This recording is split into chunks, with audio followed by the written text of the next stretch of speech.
As we prepare for the offering, I'd like to draw your attention to the yellow cards in the pewbacks in front of you. If you find yourself in a situation that could use some care from one of our pastoral ministry members, please fill out a card and place it in the offering plate as it passes. This month, through the sponsorship of the Dismantling Racism team, we are sharing our plate with Inside Out Youth Services. Inside Out is a day sanctuary for our LGBTQ2IA+ youth between the ages of 13 and 24 years. It provides discussion groups, drop-ins, leadership opportunities, counseling, food, and clothing to support the well-being of disenfranchised youth in our community. They also provide adult workshops to train parents and youth service adults to advocate for our youth in the community. And now, we give to remind ourselves how many gifts we have to offer. We give to remember that we are part of something bigger than ourselves. We give because we believe in music and sacred space. We give with the faith that together we have enough. The offering will now be gratefully received. Sonya and I are going to be playing musical microphone here.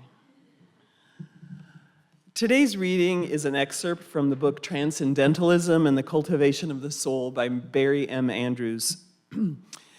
Transcendentalism is often viewed as a literary movement that flourished in the early 19th century, ending in the 1850s or so. The major figures of the movement, Ralph Waldo Emerson, Henry David Thoreau, and Margaret Fuller, have been well examined in biographies, histories, and literary criticism, and their works are often assigned reading in high schools and colleges. They are usually grouped with other 19th century authors such as Nathaniel Hawthorne, Herman Melville, and Edgar Allan Poe, though they wrote few works of fiction. Most of their writings were originally lectures or sermons addressing spiritual topics and issues of the day. Their words were meant to enlighten broad and diverse audiences, to help people achieve what they called self-culture, or the cultivation of the soul. Transcendentalism is more accurately described as a religious movement. It emerged from New England Unitarianism in reaction to Christian theology of the time. The Transcendentalists thought of their lectures and essays as a kind of modern-day scripture, not as accepted truths, but as a record of each writer's spiritual experience. Although the Transcendentalists offer scholars much to study, everyday readers have even more to gain by mining their words and their lives for answers to the perennial questions of human existence. Their thought has widely influenced American culture. Thoreau's essay on civil disobedience guided the actions of Gandhi, Martin Luther King Jr., and continues to inspire many of today's social activists. His reverence for and observations of nature helped give rise to the environmental movement and continue to inspire efforts to combat climate change and species extinction. Emerson's insistence in his Divinity School address that religious truth is grounded in personal experience influenced the thinking of William James and succeeding generations of spiritual seekers.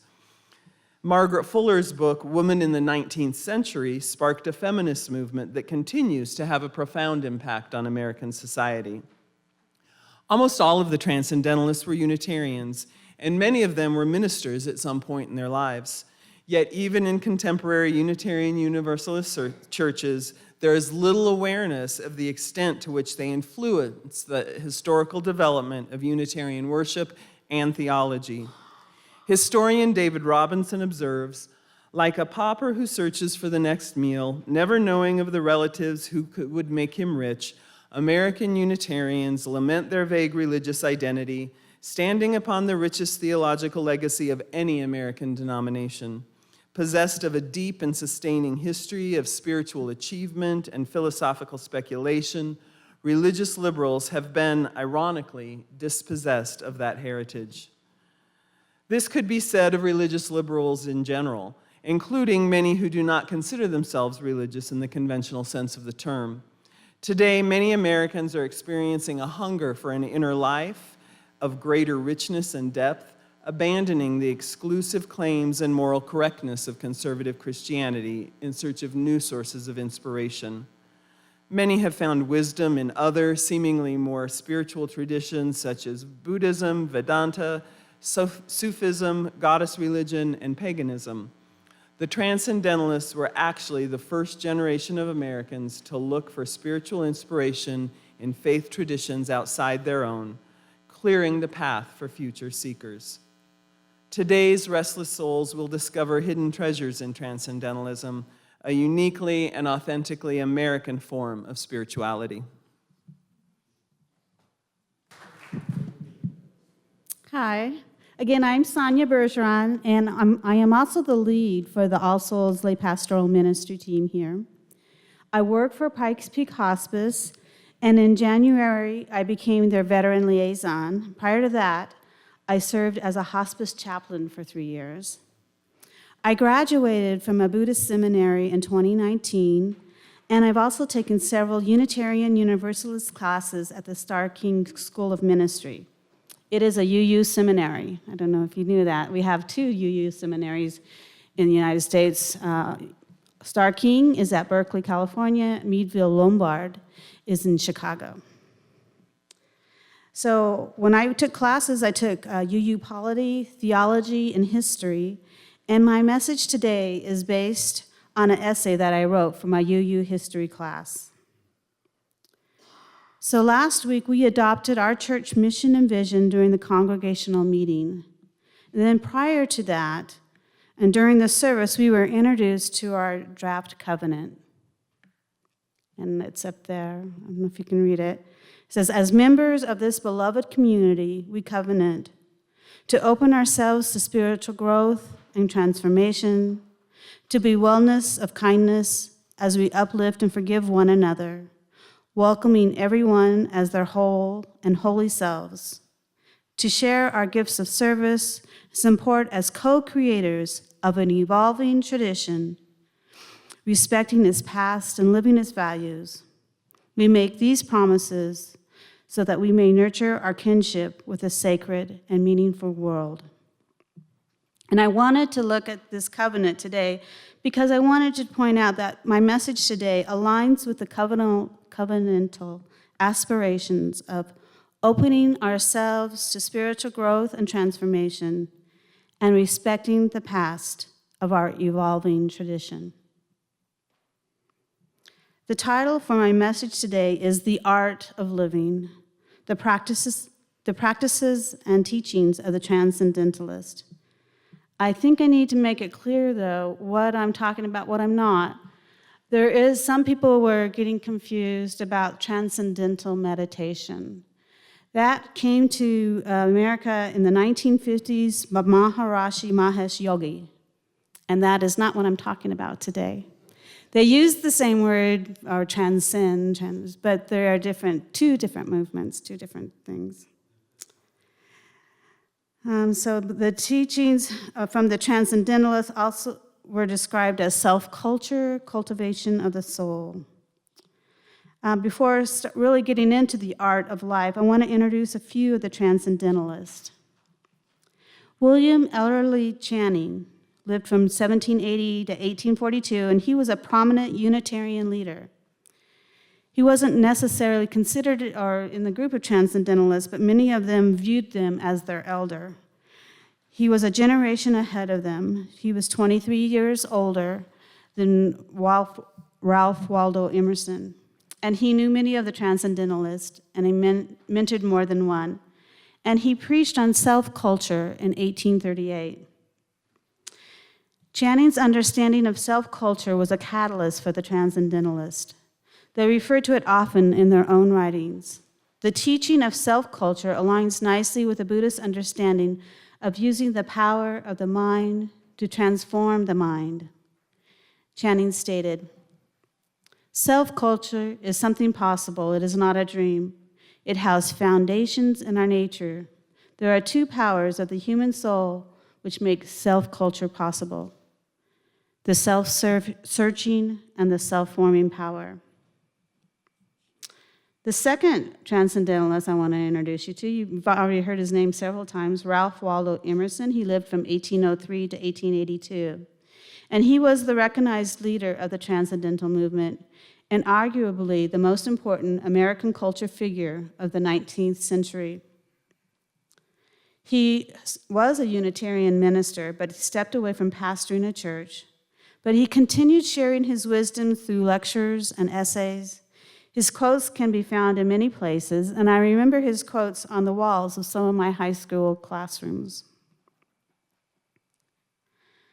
Sarah Margaret Fuller lived from 1810 to 1850, and she was a very, very educated woman compared to standards of education for women today, or in her day, I mean.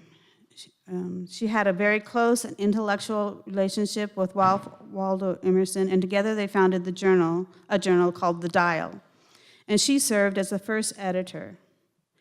She later took on a position with the New York Tribune and traveled to Italy as a foreign correspondent. It was on her return home from that assignment that she died at age 40 in a shipwreck. And then Henry David Thoreau, 1817 to 1862, and he was an American naturalist, essayist, poet, and philosopher. He's best known for his book Walden, a reflection upon simple living in natural surroundings, and he's known for his essay Civil Disobedience, an argument in favor of citizens' disobedience against an unjust state. Frederick Henry Hedge was a thought leader and an early exponent of intuition as a source of religious knowledge. So he thought of intuition as being a source of knowledge. He was so instrumental in the forming of the Transcendental Club that it was sometimes referred to Hedge's Club. He spoke German and was able to transcribe German writings on Eastern religions. Elizabeth Palmer Peabody, 1804 to 1894, was a writer, educator, and activist who supported efforts to abolish slavery and advance women's rights. She also opened the first English-speaking kindergarten in the United States in 1860. Theodore Parker lived from 1810 to 1860, and he was a minister of a Unitarian church. He was a reformer and abolitionist. His words and popular quotations would later inspire speeches by Abraham Lincoln and Martin Luther King Jr. Unlike Emerson and other Transcendentalists, Parker believed that the movement was rooted in deeply religious ideas and did not believe it should retreat from religion. Unfortunately, the Unitarian Church at the time did not embrace his new understandings, and he was forced to leave the ministry. So these are just a few of the men and women who participated in the Transcendental movement. And though I'll focus on the writings of Emerson, I wanted to share a few things about the larger group of people. They were educated people, the elite of Boston, who studied German philosophers. The Transcendentalists were open to the influence of many different religious truths. They had group conversations during the Hedge Club meetings. They conversed at length one-on-one, and they read and critiqued each other's sermons and essays. In this intellectual environment, they both supported and challenged one another's ideals. Emerson influenced and was influenced by this group, and in 1861, he gave a sermon listing core principles that he had distilled from his study of the major religions. And so there's Emerson's essential principles of religion. Find your true self.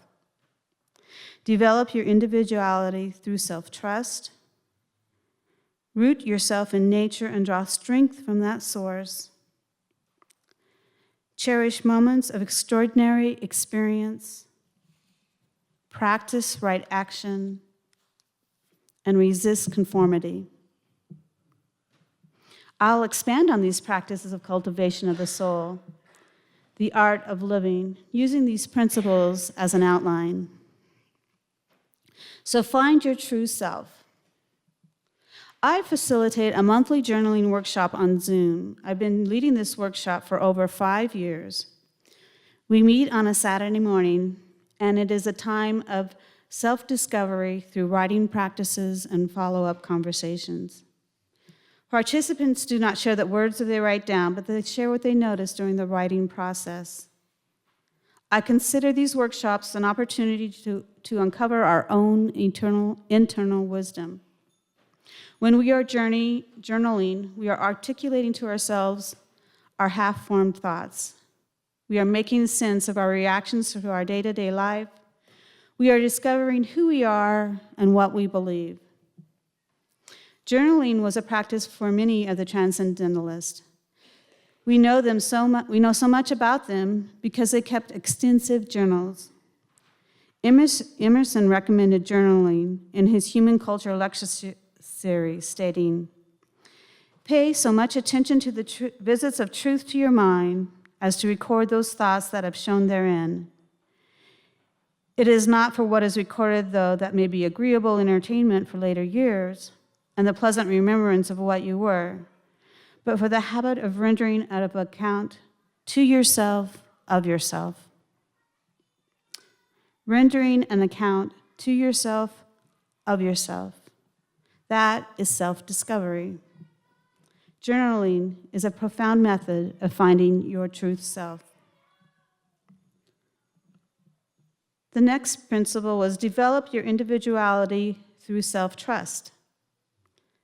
Solitude is a practice that develops your individuality and your self-trust.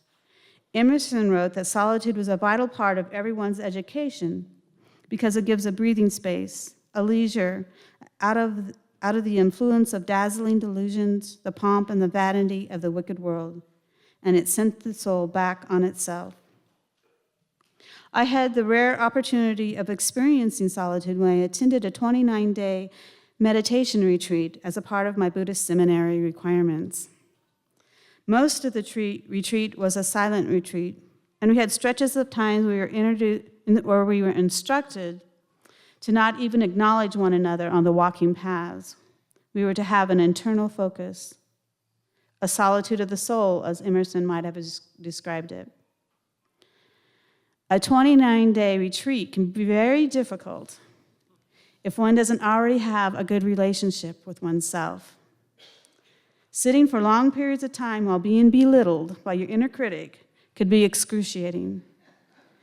Such solitude requires a certain level of self-compassion and self-trust.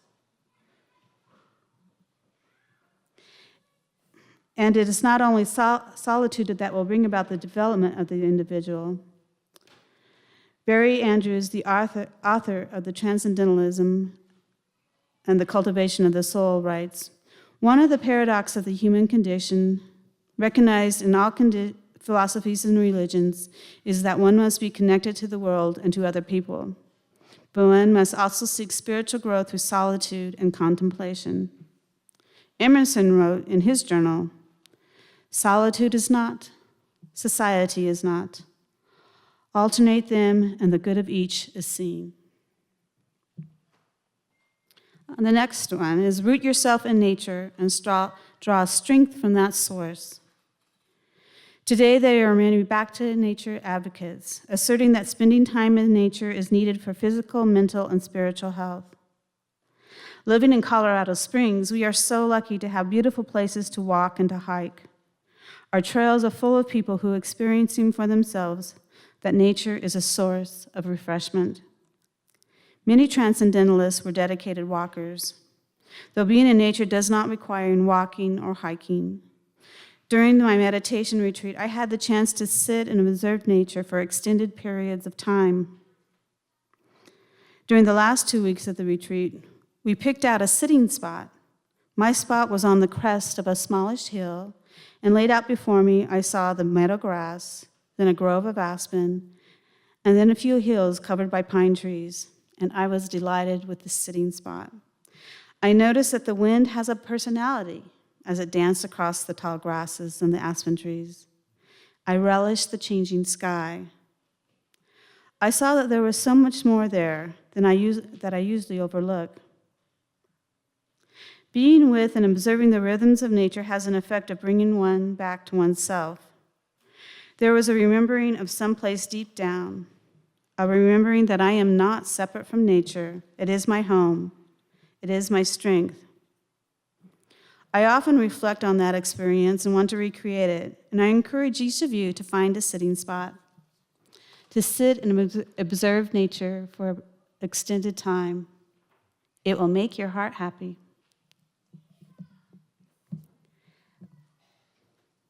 The next principle was cherish moments of extraordinary experience. Simple living was a theme that was adopted by Transcendentalists, and there's a couple of prominent short-lived experiments in living simple life. George and Sophia Ripley founded the Brook Farm Association, a cooperative community that offered equal pay for all types of work and allowed individuals to decide the work they wanted to do. This community did not last. It only lasted for about 6 years, in part because of the destruction of a large building from fire and the inability to raise funds to rebuild the structure or to pay back investors. Another example of simple living was Henry Thoreau. He spent 2 years living in a small cabin near Walden Pond.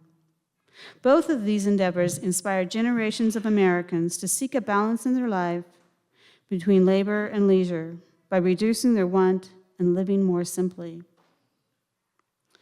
Living a simple life, a life not overwhelmed with material pursuits, creates space for the individual to notice joy in small things, a space for cherishing the laughter of children and friends, the warmth of a cup of tea, the gentle touch of a hand that is held, or the assurance of being in good company. Gratitude is cultivated as a result of noticing the little joys of life. This brings happiness to the heart and a cherishing of extraordinary moments in our human experience. Next one was practice right action. The Transcendentalists advocated and worked toward reform in many areas: education, church life, labor relations, women's rights, the abolition of slavery, and the treatment of the natural environment.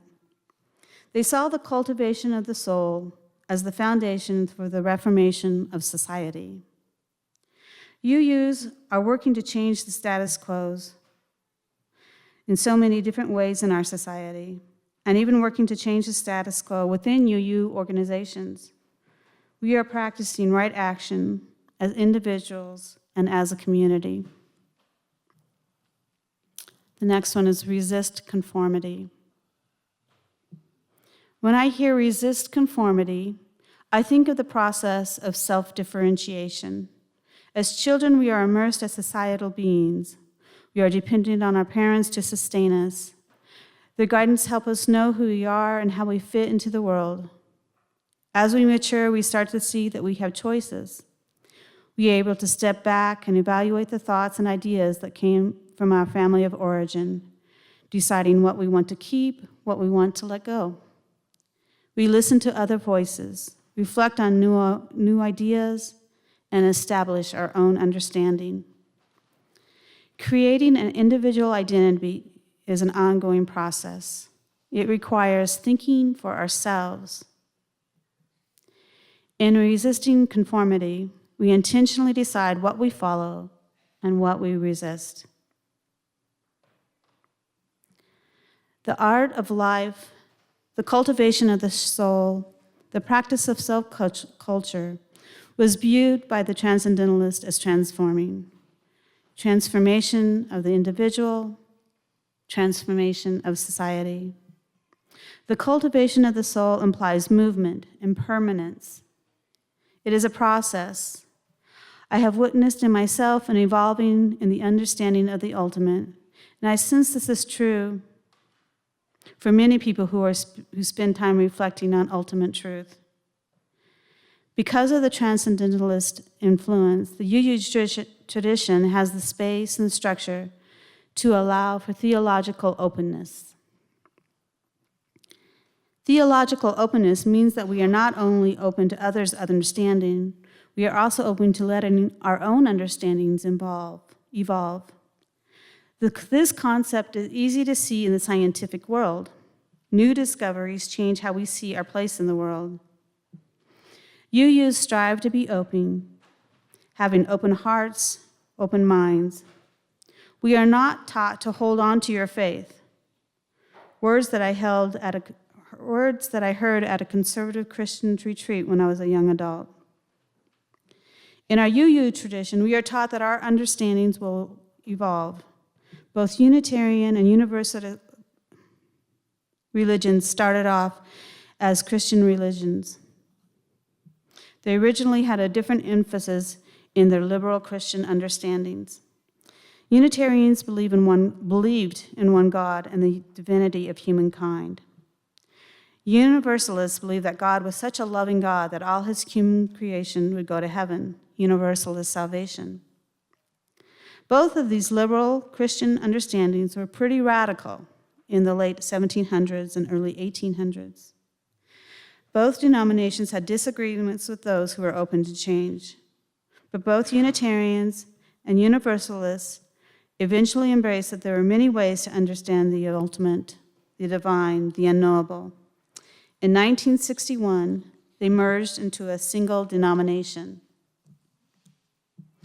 We are here today in All Souls Unitarian Universalist Church, knowing that we do not have the same beliefs as those who are sitting in the pews with us.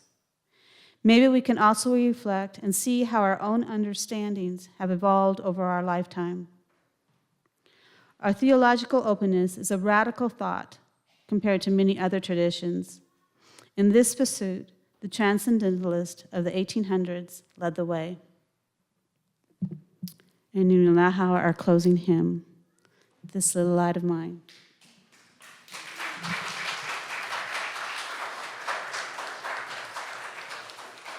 Please stand in body or spirit. Our closing words are found under 683 in the Singing of the Living Tradition. These words are from Theodore Parker, a transcendentalist who stated, "Be ours a religion which, like sunshine, goes everywhere. Its temple, all space. Its shrine, the good heart. Its ritual, works of love. Its profession of faith, divine living. Now let us go in peace, and let us go singing." This little light of mine, I'm gonna let it shine. This little light of mine, I'm gonna let it shine. This little light of mine, I'm gonna let it shine, let it shine.